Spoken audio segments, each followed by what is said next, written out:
The human voice. It's the instrument we all play. It's the most powerful sound in the world, probably. It's the only one that can start a war or say, I love you. And yet many people have the experience that when they speak, people don't listen to them. Why is that? How can we speak powerfully to make change in the world? What I'd like to suggest, there are a number of habits that we need to move away from. I've assembled for your pleasure here 7 deadly sins of speaking. I'm not pretending this is an exhaustive list, but these 7, I think, are pretty large. Habits that we can all fall into. First, gossip. Speaking ill of somebody who's not present. Not a nice habit, and we know perfectly well the person gossiping 5 minutes later will be gossiping about us. Second, judging. We know people who are like this in conversation, and it's very hard to listen to somebody if you know that you're being judged and found wanting at the same time. Third, negativity. You can fall into this. My mother, in the last years of her life, became very, very negative, and it's hard to listen. I remember one day I said to her, it's October the 1st today, and she said, I know, isn't it dreadful? It's hard to listen when somebody's that negative. And another form of negativity, complaining. Well, this is the national art of the UK. It's our national sport. We complain about the weather, about sport, about politics, about everything. But actually, complaining is viral misery. It's not spreading sunshine and lightness in the world. Excuses. We've all met this guy. Maybe we've all been this guy. Some people have a blame thrower. They just pass it on to everybody else and don't take responsibility for their actions. And again, hard to listen to somebody who's being like that.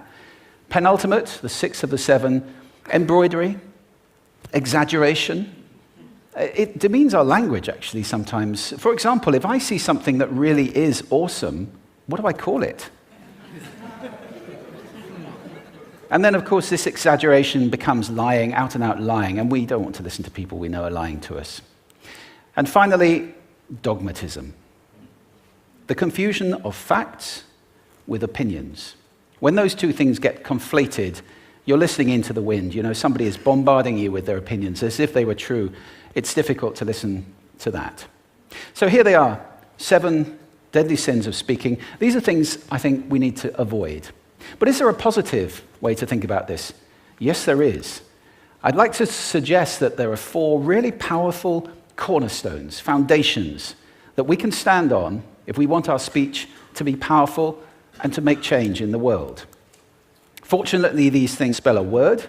The word is hail, and it has a great definition as well. I'm not talking about the stuff that falls from the sky and hits you on the head.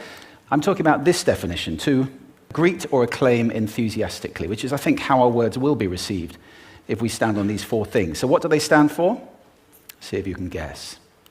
The H, honesty, of course. Being true in what you say, being straight and clear. The A is authenticity, just being yourself. A friend of mine described it as standing in your own truth, which I think is a lovely way to put it. The I is integrity, being your word, actually doing what you say, and being somebody people can trust. And the L is love. I don't mean romantic love, but I do mean wishing people well. For 2 reasons. First of all, I think absolute honesty may not be what we want. I mean, my goodness, you look ugly this morning. Perhaps that's not necessary. Tempered with love, of course, honesty is a great thing. But also, if you're really wishing somebody well, it's very hard to judge them at the same time.